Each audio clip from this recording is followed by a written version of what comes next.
good afternoon to all those who have joined us today for a look at working with Power BI custom visuals, getting up and running with development.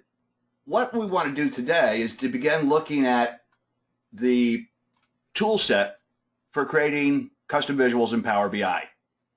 Now, I suspect that some of you are new to some of the technologies, so I'm going to spend a little time talking about some of the things that you need, prerequisites, a little bit about Node.js, a little bit about TypeScript.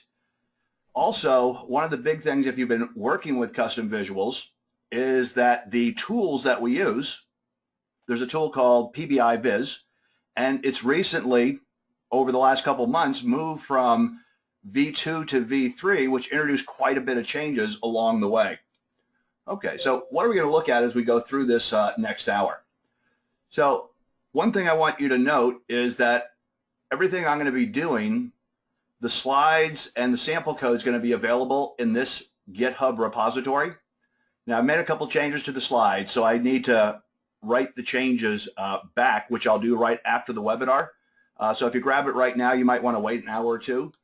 Also, everybody that has registered for this webinar, we're going to send a follow-up email with both the link to the YouTube recording that will be posted and also to the GitHub repository, reminding you that this is where you can go to get the slides and to get the sample code that I'm going to show you here today. Now, we're going to start by installing the Power BI developer tools.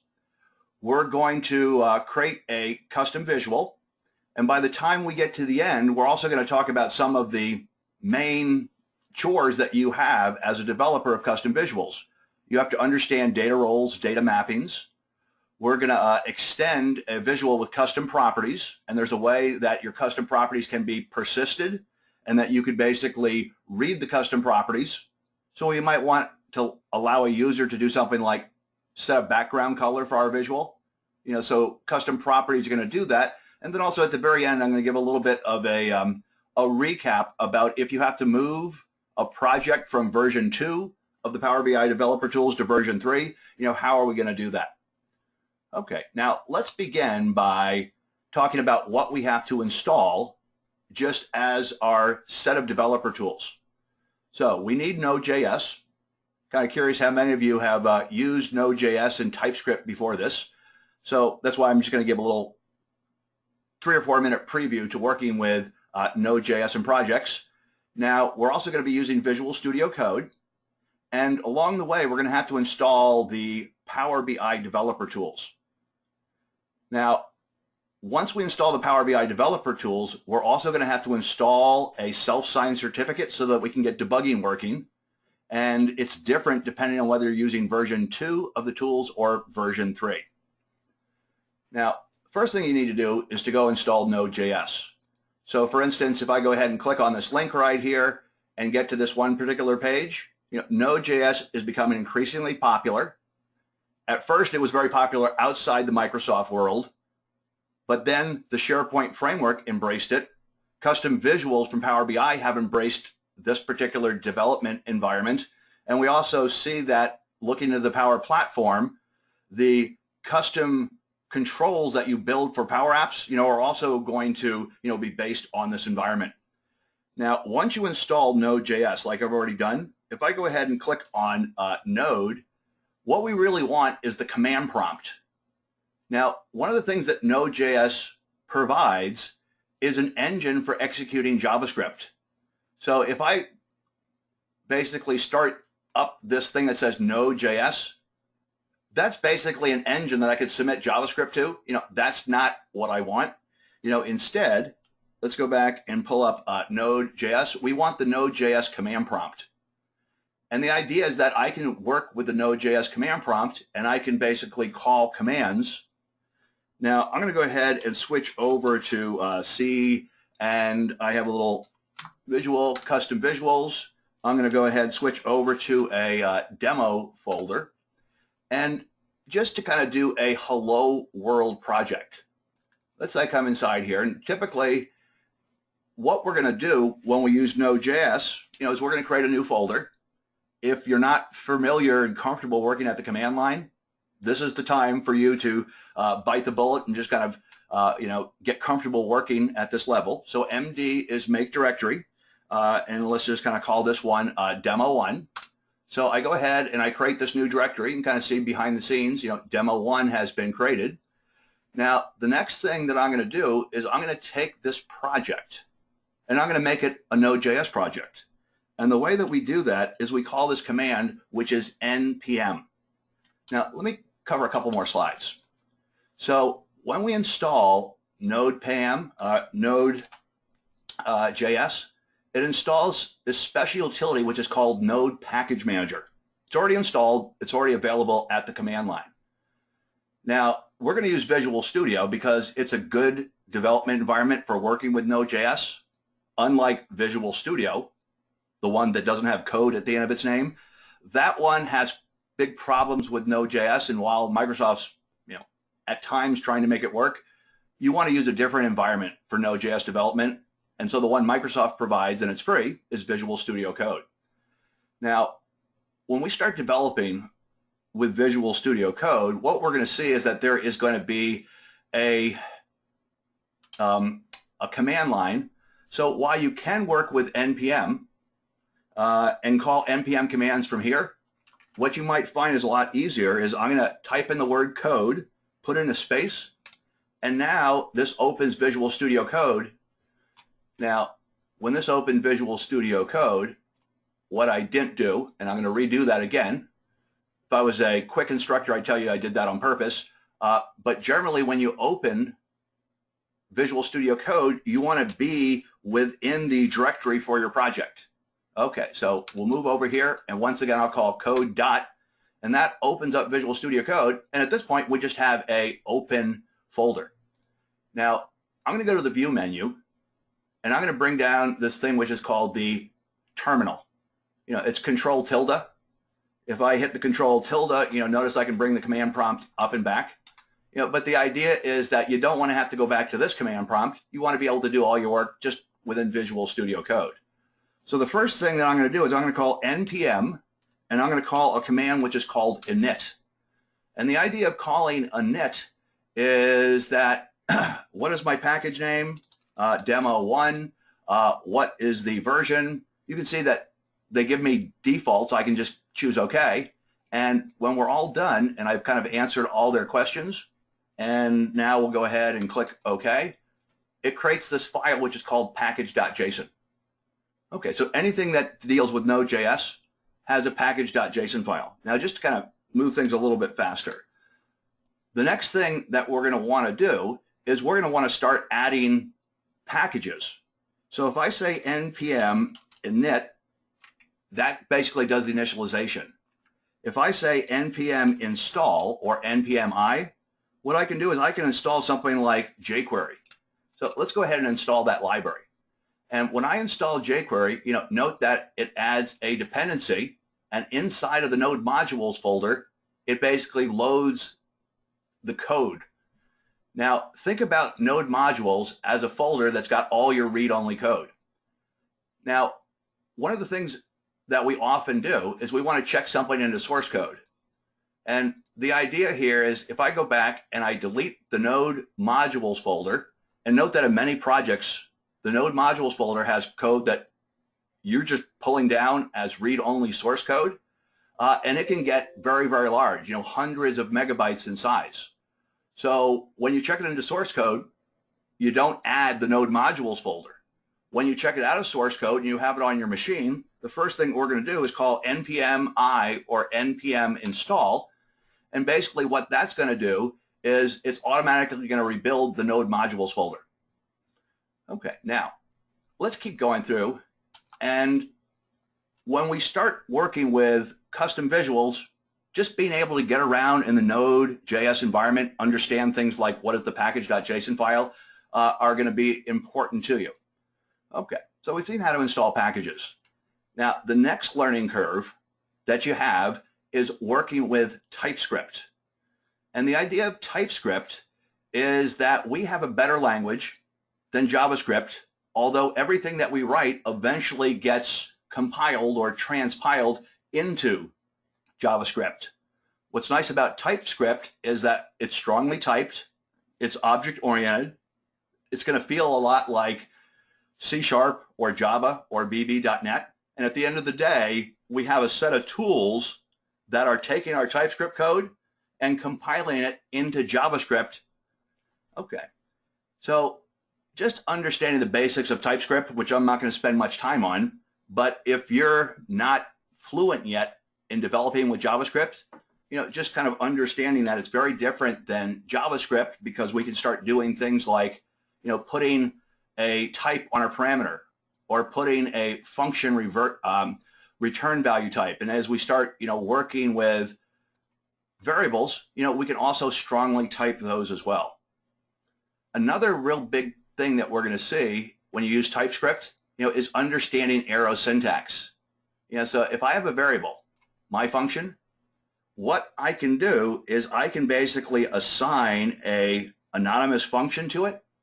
So when you see the syntax where you have parentheses, might have a parameter, might not, and then you have the arrow, and then you have open and close curly brace, that's how we basically create a function. So there's going to be lots of inline functions that we use. And then ultimately, when we start using TypeScript, a huge syntactic benefit it has over working with JavaScript is that we can work in terms of classes.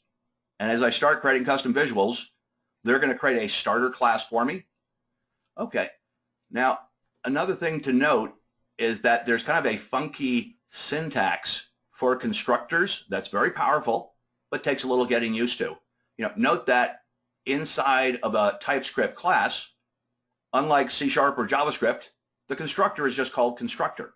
It's not named after the class. The other thing is that as you define your parameters inside of a constructor, if you add the keyword public or private, you're basically telling the TypeScript compiler to just promote those parameters to be class level fields. And you can see down here, if we've created a new product, someone can say product1.name, because we've added not just name string to the constructor, but public name string. Okay, and the last thing I want to point out about TypeScript is that we deal with interfaces, inside of it. Now, when we start working with TypeScript, another thing that we might have to kind of come face to face with is how to get type definitions from the JavaScript libraries that we're using. So we use libraries like D3 or jQuery. There's a special TypeScript definition file where regular TypeScript files have a .ts extension. These files have a .d.ts extension, and it's what the TypeScript compiler uses to basically look at these libraries in a strongly typed sense, so that it can basically raise compile errors and show you where you've gone wrong as you're writing your code. Okay, now let's go ahead and I want to look at one other demo before we get into the custom visuals. I want to go ahead and open up a folder here, and what I want to do is I want to demo a very popular Node.js utility, which is called webpack. And the reason I want to do that is that the new version of the V3 tools are going to be using webpack. So let me just give you a 2 or 3 minute demo of webpack in the raw before we see how webpack is used with the Power BI visual tools. So here I have a simple project, and note that when you open up a project, which is a Node.js project, you're probably going to have to do a npm I or npm install, just to make sure that the Node modules folder, is completely populated with the packages that we have. If I look at this package.json file, what you see here is that we have a tool called webpack and some other things, the webpack CLI, webpack dev server. Now, there's also this webpack config file. Now, let's say that I have this source code. So here's my app.ts file. Here's just kind of some simple code that we've written. But note that when I look at this file right here, it basically points to one TypeScript file, which is called app.ts. So basically, the TypeScript compiler, with its webpack support, kind of sees this as an entry point. But now we have this syntax which does dynamic module loading. And the idea is if I have a class which is quote, and it's in a file which is quote.ts, if I want to use that, I simply reference it by saying import quote from, and you can kind of see we have quote. We don't have to put the .ts on the end. But what Webpack is able to do is allow you to point to a single TypeScript file, and then the import statements point to other files, which might have import statements that point to other files. So it creates a dependency tree, and it simply can find all the TypeScript code and compile it into one small little thing. Now, note that here I have TypeScript, I have some CSS, and inside here, notice that Webpack has these things that are called plugins and loaders, and some of the things that they're able to do is take files that you wouldn't expect, like a CSS file or an image file, and somehow just push it into the JavaScript code that they're pushing as output. Now, in this example right here, I'm going to do an npm run, and if I do an npm run, I got a couple different commands here, and if I say npm run build, it's going to run Webpack. So let's go ahead and run this inside here. And now that I've done that, what I want you to see here, and kind of the main point I'm going to try to get across in this demo, is that here's my distribution. And while I had lots of different JavaScript files, and I referenced jQuery, everything gets put into a single bundle.js file. So it's one of those things where you could have 100 different files in your project, and yet Webpack can basically put them all together into a single .js file, including CSS, images, things like that. Okay, so now we've had a little bit of a background on kind of what Webpack is. Let's go ahead and jump into what we're going to cover today. So what we need to develop custom visuals, I'm kind of assuming that you already have Node.js installed and you have already installed Visual Studio Code, and now you're going to run this command right here, which is basically just an npm command, which is npm install, and then -g. That basically says don't do a project-specific installation, but do a global installation, and we're going to install these particular tools. Now, I've already done that, but notice that when you install the tools, you have a version number. And so what recently happened this year is that we moved from version 2 to version 3, and it completely changes how things work. For instance, if you have version 2 projects, you can't debug them with version 3 installed, or vice versa. Now, I've already installed the tools, and they are version 3 of the tools. But basically, once you install the tools, let's go back here just to kind of do a quick test drive. I should be able to call PBIVIZ. So that's the command line utility. And let's say I say -- help, and I can kind of see, okay, I've got the tools inside here. If I say -- version, I can see what version of the tools that I have, and I have 3.12. Okay, so let's say that we want to do a very simple hello world. So first of all, let's make a new directory, and we'll just kind of call this one hello. Now we'll go ahead and we'll, I actually take back what I just did. What we're going to do is we're going to call PBIVIZ and new, and I don't have to create the directory because they're going to create the directory for me. Okay, so let's say I want to do hello, something like hello world. Now, when I do hello world, let me also kind of take a quick look at my machine here, make sure I don't have a conflict. Okay, I already have hello world inside there, so I'll just kind of call this one hello. And what you'll see is that when you run this inside here, okay, and there was already hello, so let's try that one more time, Ted. Hello 1. So what you can see here is that it creates a new project directory for you. Once it creates this new project directory, we're going to simply do a change directory cd. Let's go over to hello 1. let's now do a code space dot to basically bring up Visual Studio Code. And here is our Hello World project inside here. Now, when I start kind of looking around inside this project, what you're going to see is that it's very, very different from V2. If I look at package.json, the big change that we have going from V2 to V3 is that back in V2, they used to take the Power BI API and just add the actual source code into your project. Now, going to V3, they do something that's far more in line with regular Node.js development. It's available to you as a Node.js package. So basically, it's added in as a dependency, and everything about the API will be included in the Node modules folder. Just makes things a lot cleaner, a lot easier to upgrade between different versions. Okay. Also, let me call out that if I go back here and I basically look at PBIVIZ and I say, what version? 3.12, don't confuse the version of the tools with the version of the API. So the API version today is 2.6. I'm just basically installing the latest things that's up there right now. Now, let's say that I want a little bit more background on these tools.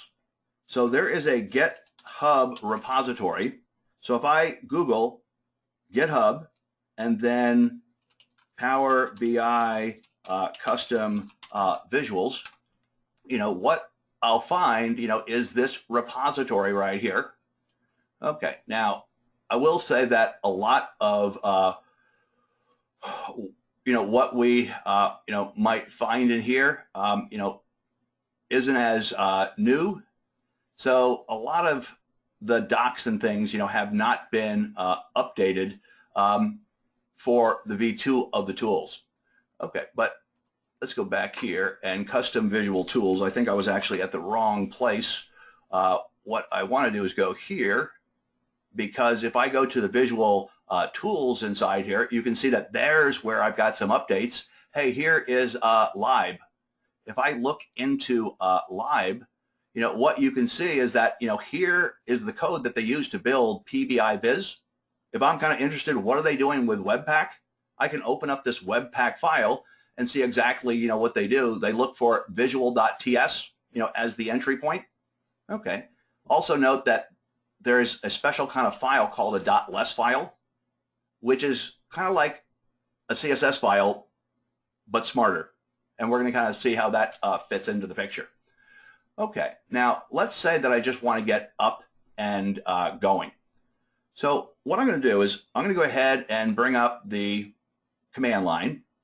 And when I want to go ahead and run this, I'm simply going to do a PBIVIZ start. So basically that says take the whole project and build it, but also start a debugging process. So if I run PBIVIZ start, now it starts running. If you've used version 2, you're going to see that what you see in the output window is quite different than version 2. But what I'm going to do next to actually get the thing up and running in the Power BI environment is going to be the same between version 2 and version 3. So what I'm going to do here is let's go ahead and move back to a place where I have a Power BI workspace. So here's custom visuals. And when you want to deal with custom visual development, what we're going to do is we're going to go over here to datasets. I'm just going to pick a dataset and I'm going to create a brand new report.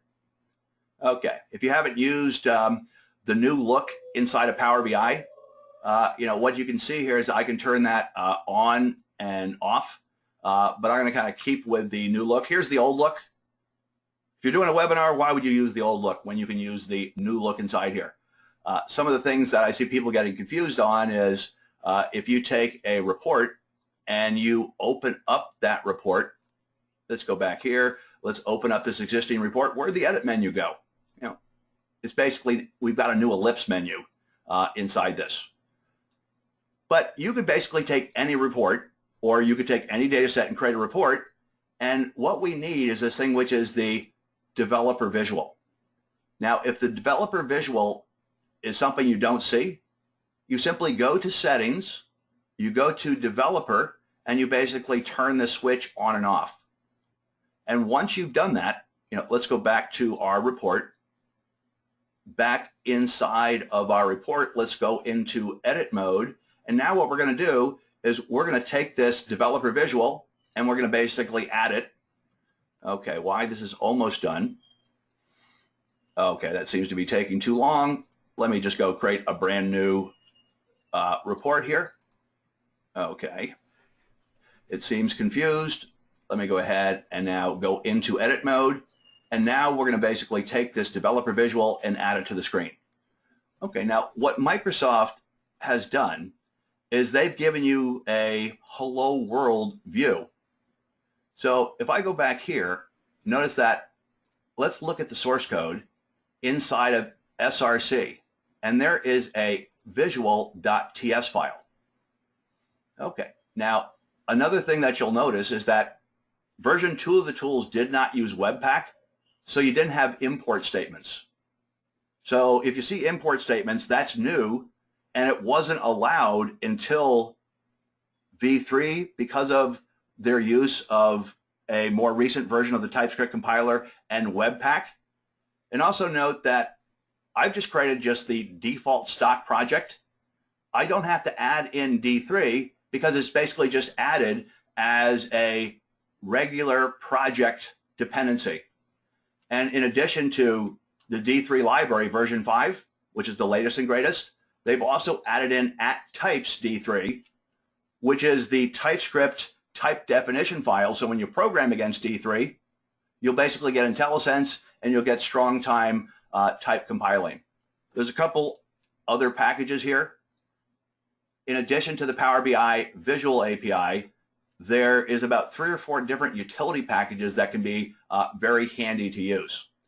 Now, what I'm going to do is I'm going to go back to the visual.ts file, and I've got some starter code here I want to use. So I'm basically just going to kind of take this code right here, and I'm going to come back here and kind of swap it out just to kind of show a very simple hello world.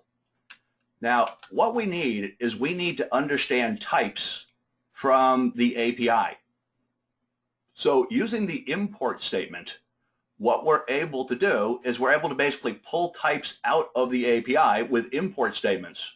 Note that, once you have that, if I say something like import, and now we'll import X from, and now we reference that Power BI dot. So basically it's reading all the type information. So when you need to find different types, that's something where you kind of use a Braille-like method to just say Power BI dot and find the things that you need inside there. Now, also note that I could pull individual types from the D3 library, but I can also kind of use something that's more convenient to say import star as D3 from D3, and then I'm able to say D3 dot and get things inside there. Now, one thing is here you kind of see the style of importing types one by one, and here we're just kind of importing the whole library.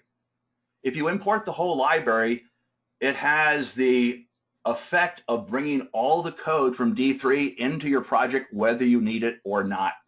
So one of the nice things about TypeScript when you're using Webpack is if you only import the types that you need, it's able to do what's called tree shaking and just basically give you the smallest amount of code given what you've used, out of that library.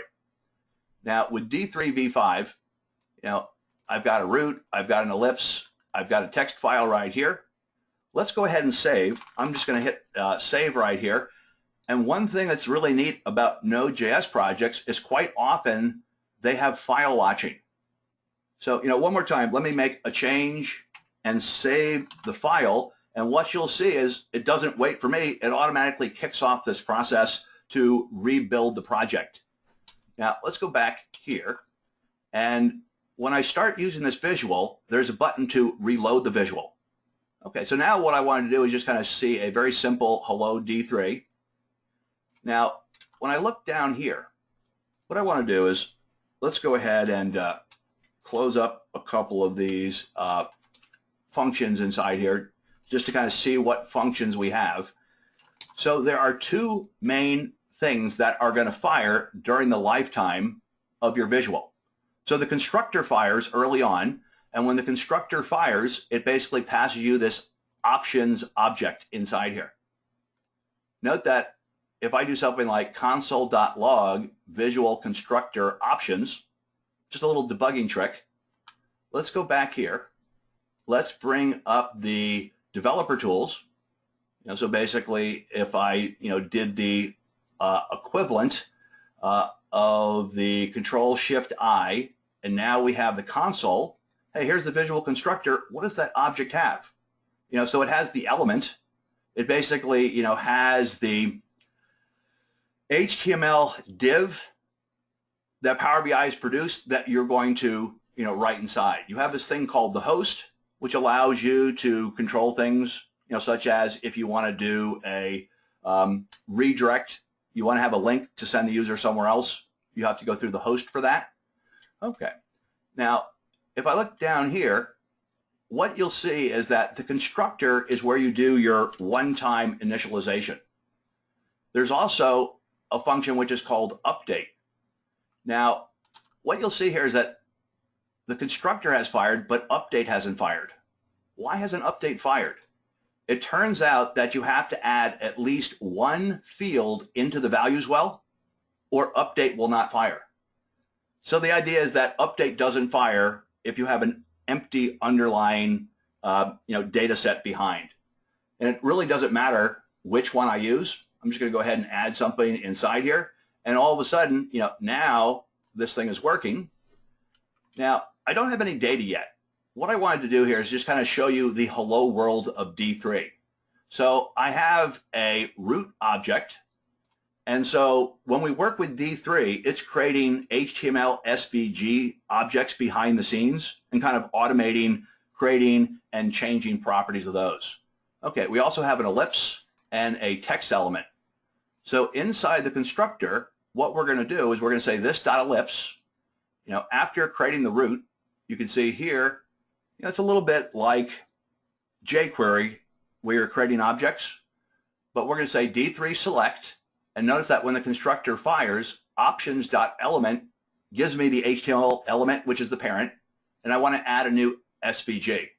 Once I've added the SVG root, I then add an ellipse, and just to kind of show I can change some of the attributes, I'll put the fill to a lovely yellow color, and then I want to add some text inside there.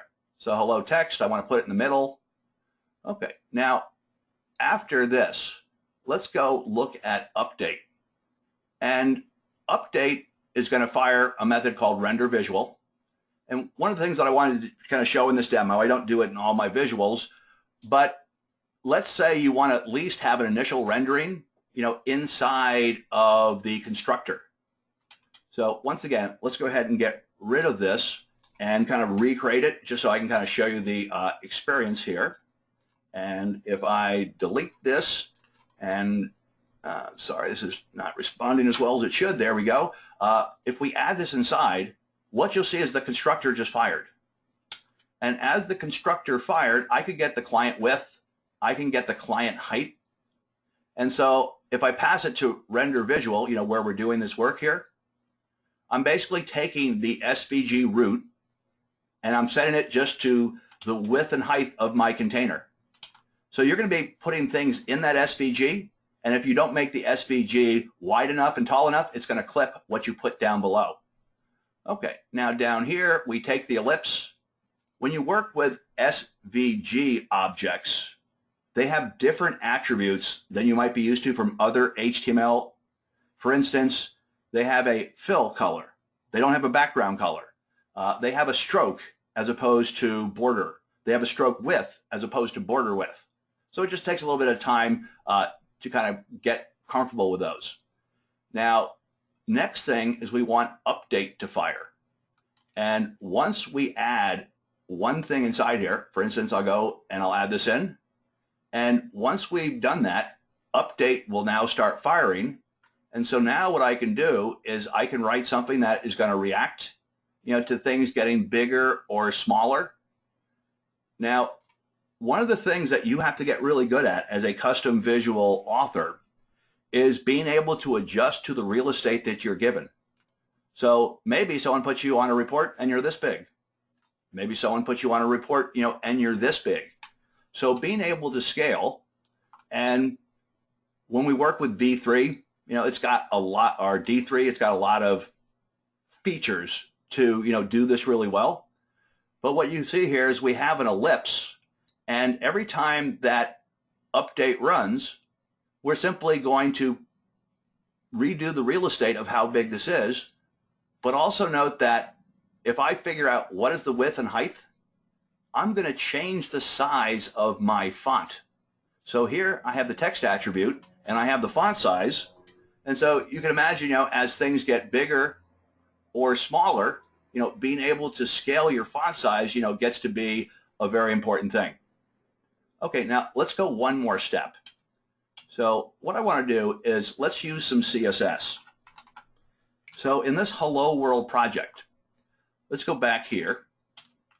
And what you'll see is that right next to the SRC folder that holds the TypeScript, there is a style folder. And there is a visual.less file inside there. So .less files are CSS files that provide a really nice extra syntactical support for a couple of neat things. And you know how TypeScript gets compiled into JavaScript? .less files gets converted into .css. But if you're using CSS, you can't use variables. And the problem there is if you have 10 different styles and they all need the same color, you got to hard code that color 10 places. So what's nice about .less files is I can create a variable. Note that a variable has a @ in front of it. Okay, so I can use variables. Here is a class, and you can see that I'm basically using those two variables in there.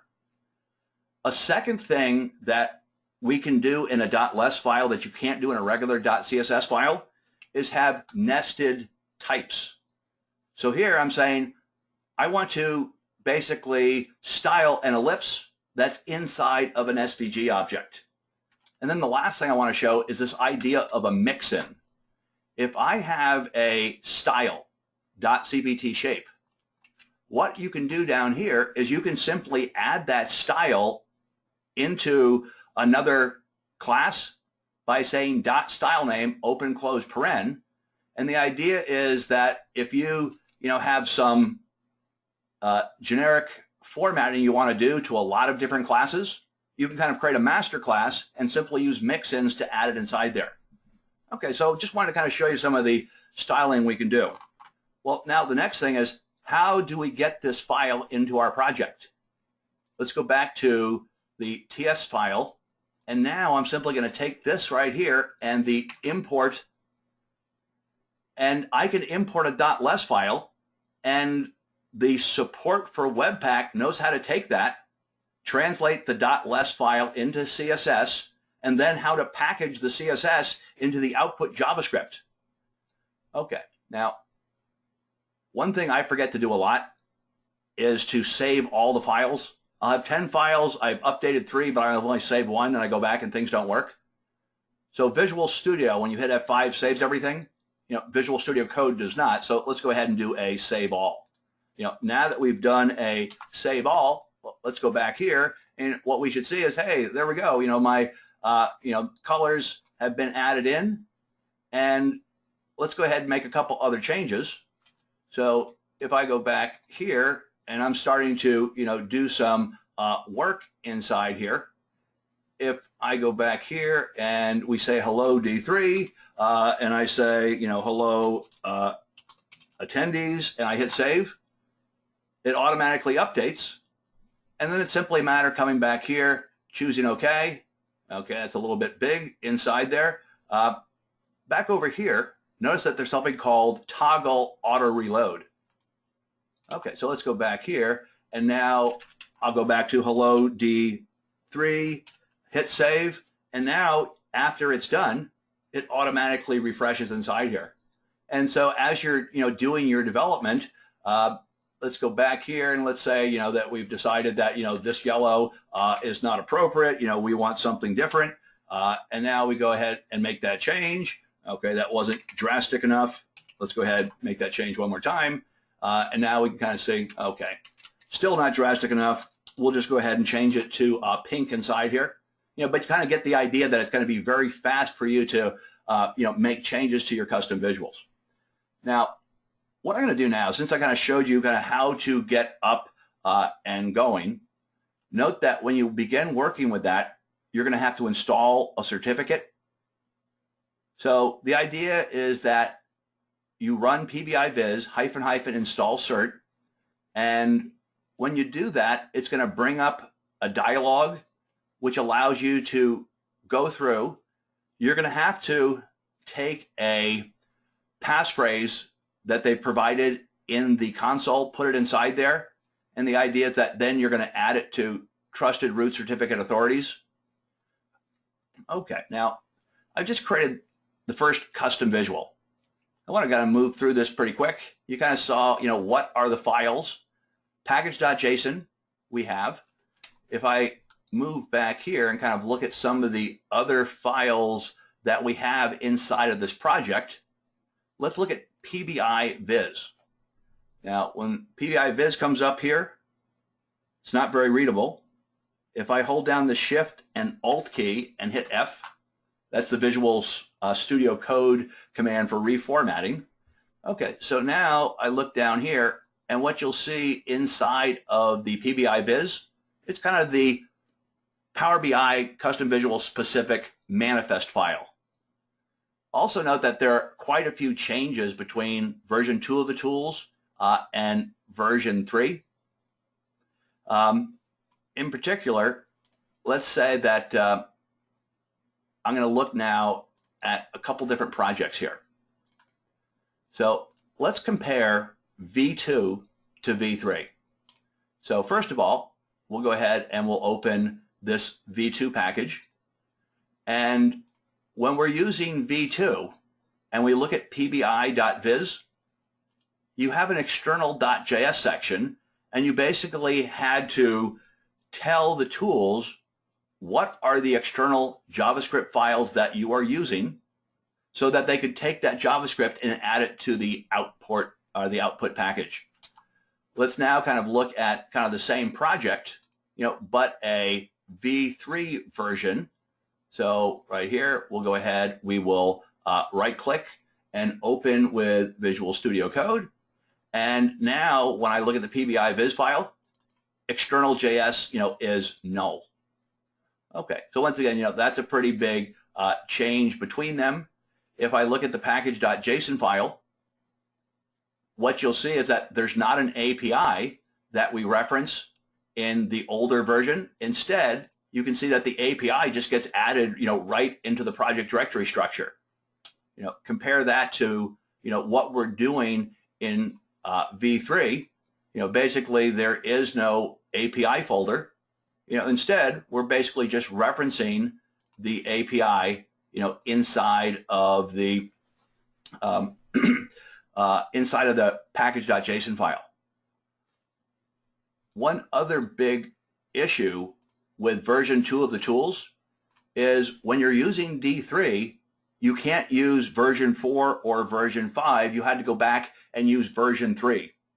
And the reason for that is that in D3 version 4, they introduced a requirement of dynamic module loading, things like the import statement. So V2 of the tools did not support that. I saw a couple brave people in the community, really kind of try to use duct tape to take a V2 project and have it use webpack so that you could use the import statement.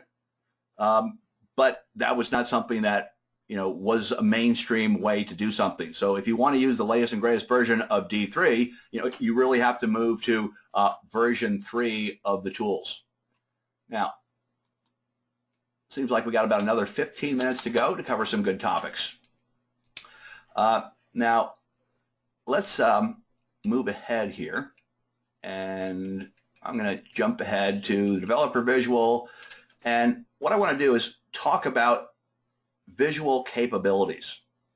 So we have something which is known as a data role. We have data view mappings and we have objects. So let's go back, and in just a second I'm going to start up this other project. So what I'm going to do is I'm going to go here, I'm going to go ahead and turn this off right here. And that is you can only run one visual project at a time in the debugger. Okay, so I'm going to go ahead and close this project that we've already looked at. I'm going to also close down the one that showed you the V2 example. Let's go ahead and close that. And now we'll just have one project open. Now, there's this file which is called capabilities.json. That's an important file. If I go back to PBIVIZ, note that it points to the capabilities.json file. If I open up capabilities.json, what you're going to see is it's a big JSON file. It has the data roles, it has the data mappings, and it has an objects section. So I want to go through and kind of explain what those are going to do for us. Okay, now what I'm going to do is let's go ahead and go to the terminal. And at this point, I'm going to do a PBIVIZ start. Let's go ahead and it's important you spell viz correctly. Let's try that one more time. Okay, so now I've got my bar chart project kind of up and going. And so let's go back here, and whenever I change the visual, I think it's kind of a good practice just to delete the instance of the developer visual, create it again. And now that we have done that inside here, also down here, I'm kind of seeing that I see a value as well, which tells me that it's not really recognizing the new one yet. I might have to do a full refresh, or sometimes you have the second time. But now you're going to see bar grouping and bar measurement. Okay, what are bar grouping and bar measurement? You think of them as the wells that you drop your fields in. They're what we call data roles. So if I look back here, at the data roles, we basically have one which is called bar grouping and another one called bar measurement. And the idea is when you create these roles, bar grouping, that's the thing I want to look at. So maybe I'll go to customers and I'll go down here and I'll find sales region and we'll drag and drop that inside here. Okay. And then for the bar measurement, generally that's going to be some type of a measure. So I'll take the sales revenue and we'll add that inside there. Now, with this inside here, I've got kind of a simple visual. And what you see here is that you create display names. That's what shows up here in the UI. You give it a name, my category, my measure, and note that that name is not referenced any other place except for this file. Now also, when you say what kind is it, you can either say grouping or measure or grouping or measure. So basically there's kind of three choices. Now if you say basically measure, it's not going to let you put a column inside there. If you say grouping, obviously it will allow you to put a column, but if you put a column inside where it says measure, it will automatically do an aggregation for you. Okay, so let's say that I go back here just to kind of demonstrate that. Let's say that I take something which is definitely going to be a column, such as state, and we put that inside there. What you're going to see is that it can't just have the column show up. It has to kind of change it to a single value. So it automatically, does some type of a aggregation. So typically when you have measure, you're actually putting measures inside there. And when you have grouping, you generally have columns. Okay, there's, not a hard and fast rule. Now, the next thing we want to look at are these data view mappings. So one of the things that you can do is you can reference these. So for instance, if I look up here and I have a data role and its name is my category, down here, I can now put something like a condition in place. So our condition says we have a max of 1. Same thing with the measurement. We have a max of 1. Now, I could say max of 2, and then it would allow me to put a second measure inside here. But notice that if I say limit to 1 and I drag another one down, it's going to replace, instead of adding, another one inside there. Okay. Now, the next thing we're going to see is that in the data mappings is where you specify, how you want to map your data. Now, let me go back to the slides. So you're going to create data roles, but then underneath data roles in data mapping, you have to decide whether you want to map your data as a single value or as a table, or what's the most common, categorical. There's also a couple others, matrix and tree. But just to kind of have a quick look, when we start working with data, let's go back here. What you're going to see here is that there is a Show Data View button on the developer toolbar for the developer visual. Let's go ahead and click on that. And when I do that, I can basically move down here, and because this visual is using categorical mapping, I can basically start seeing how the data has been added behind the custom visual. And generally, I need to know the shape of that data to be able to go and consume it. Also note here that categorical has something behind it. Matrix, table, tree, and single all have null values. So typically, when you're creating a custom visual, you're only going to use one of those mappings. Okay. Now, another big design pattern we see is basically creating a view model. So the idea is you have some code that's going to go into the data mapping, pull data, and basically pass it to the code inside of update. That's going to actually do the rendering. So let's say that I wanted just a single value. Well, you can see here that I can have a data mapping, which is basically a single data mapping, and that would allow me to, pull things out inside. Note that when I start using the API, the update function passes you options that has a data views collection. Now, what's a little bit strange is that there's only a data views sub-0. I guess they've kind of made the design so they can add multiple data views later, but currently only one data view is supported, so it's always going to be data view 0. And then if you're using single mapping, it's simply take the data view .single.value. Now also there are ways to start getting information about the metadata. So some of the things you might want to do is you might want to get the display name. So you can put it up and put it as a label next to the value. There's also a format property that you can get at, so you can basically format values. Now, when you're dealing with columns and measures that have format codes, so typically any type of numeric value, any type of date is going to have a formatting code behind it. So what we need to do is we need to use one of these utilities, where we have a formatter.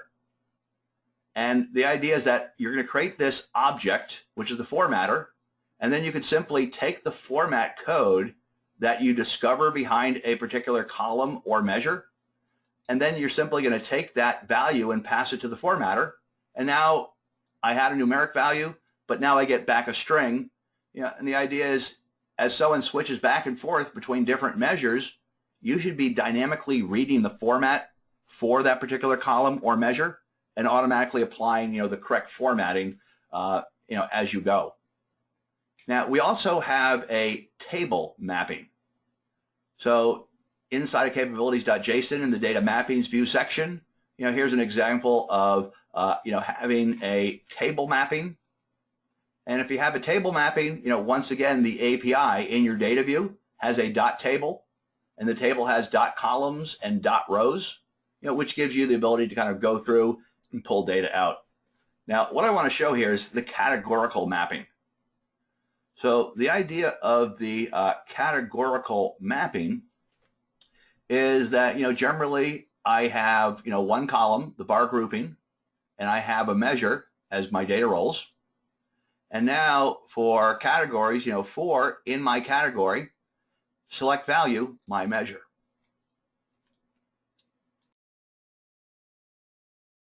Okay, excuse me.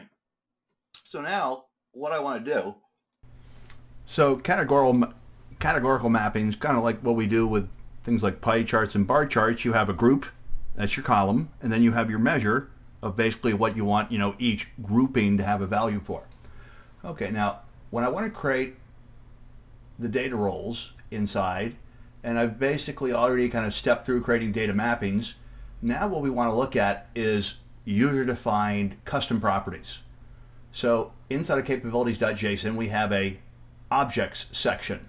And the idea is you define an object as a name set of properties. Over here, what we're going to do is we're going to go and kind of take a look at the visual and look over in the format pane and notice that I can bring up my own custom section with my own custom properties. So sort by size, x-axis, y-axis, be able to change the bar colors. Those are typical properties that we would define in our custom visual and allow the user to change. So everything starts by going into capabilities.json, defining a custom object. So ours is called bar chart properties. Note that the custom object is a set of properties that has a header. So you see my header inside there. You see I can have one or more properties, inside one of these custom property sets. And here you can kind of see in the property section I have sort by size, bar color, axis font, x-axis font size, and y-axis font size. Okay, so it starts out by you defining the properties. Now, the next thing I want to show is, let's go back to our visual. And inside of the visual, I'm going to go ahead and switch over to metadata view. Now, when I do that and I start drilling down, I can basically look inside, and if I look inside of the metadata section, what we should see is, there's going to be a properties section inside here. In objects, I see my custom property, and the name corresponds to the name that you gave your object. And then you'll see values for values that have been set other than the default. So what fooled me for a while is I kept going down looking for my values. I couldn't see them inside there because I hadn't changed them from their default settings. So once they're moved away from the default settings, the Power BI infrastructure will automatically start persisting. Now, there's a helper class that they provide in the TypeScript API, which is called the Data View Object Parser. And the idea is that when you define these properties, you need to be able to kind of pull them out of the metadata. And so if you create a class that inherits from Data View Object Parser, and then you create a subclass that kind of defines what the custom properties are, note that the names and the types of my custom properties, have to match the names and types, as I have designed them in the capabilities.json file. And this is something where you don't have to use this approach. It is a utility they've created. It just makes it easier for you to be able to work with custom properties if you use their object parser. Okay, now what's important to see is that you'll create a visual settings class, and they'll give you one out of the box when you create a new project, but you're going to have to change that to whatever your custom properties are. And the idea is that the name that you define for the object and then the name and types of your properties are going to have to match up. And the idea is that now you have a handy helper class that can easily pull out of the metadata what the custom properties are for your particular visual.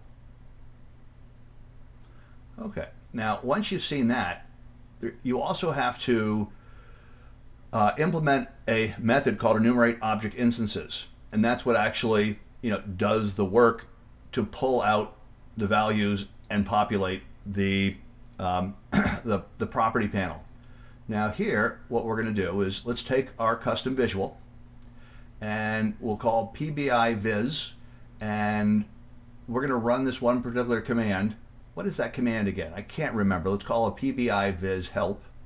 And if we basically do a PBIVIZ, and come on, Ted, type, it is basically package.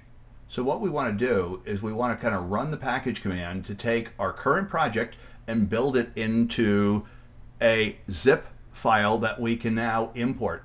Note that the extension of your file is PBIVIZ. Now, one reason you might want to do that is you want to test it, but inside of Power BI Desktop as opposed to the browser. So the only way that you can test your custom visual in Power BI Desktop is to basically build it into a package. Okay, now Power BI Desktop is going to load back in. And hopefully I got a little bit of data down here.